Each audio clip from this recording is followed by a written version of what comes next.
Cinema വിശേഷങ്ങൾക്കും ഗോസിപ്പുകൾക്കും ദാസനും വിജയനും. ഈ channel ഇപ്പോൾ തന്നെ സബ്സ്ക്രൈബ് ചെയ്യുക.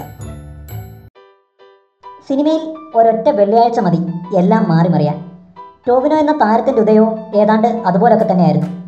വളരെ പെട്ടെന്നായിരുന്നു ടോവിനോ മലയാളികളുടെ ഇഷ്ടതാരങ്ങളുടെ പട്ടികയിൽ ഇടം നേടിയത്. സിനിമയിൽ പാരമ്പര്യമോ പറയത്തക്ക സുഹൃത്ത് ബന്ധങ്ങളോ ഒന്നുമില്ലാതെ തന്നെ വളരെ കഷ്ടപ്പെട്ടായിരുന്നു ടോവിനോ വെള്ളിത്തിരയിലെത്തിയത്.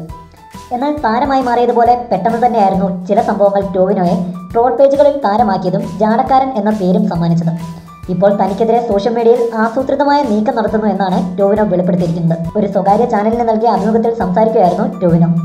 തൻ്റെ കരിയർ ഇല്ലാതാക്കാൻ ശ്രമിക്കുന്നു. ഇതിന് പുറകിൽ ആരാണെന്ന് തനിക്ക് വ്യക്തമായ ധാരണയുണ്ട്. സോഷ്യൽ മീഡിയയിലൂടെ തനിക്കെതിരെ ചിലർ ആസൂത്രിതമായ നീക്കം നടത്തുന്നു. തനിക്കെതിരെ പ്രവർത്തിക്കുന്നവരെ അറിയാം, പക്ഷേ ഇപ്പോൾ വെളിപ്പെടുത്തുന്നില്ല.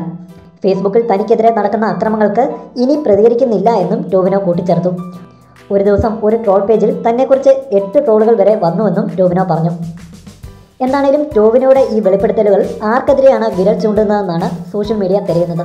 നേരത്തെ ഒരു മെക്സിക്കൻ അപാരത എന്ന ചിത്രത്തിൻ്റെ പ്രമോഷനുമായി ബന്ധപ്പെട്ട് നടന്ന ചില ചടങ്ങുകളിൽ ചില അനിഷ്ട സംഭവങ്ങൾ അരങ്ങേറിയതും അതിനോട് ടോവിനോ പ്രതികരിച്ച രീതിയുമായിരുന്നു ടോവിനോയെ ട്രോൾ പേജുകളിൽ താരമാക്കിയത്. കൂടുതൽ സിനിമാ വിശേഷങ്ങൾക്കും ഗോസിപ്പുകൾക്കും ദാസനും വിജയനും. ഈ ചാനൽ ഇപ്പോൾ തന്നെ സബ്സ്ക്രൈബ് ചെയ്യുക. വീഡിയോ ഇഷ്ടപ്പെട്ടെങ്കിൽ like, share, comment. Thank you.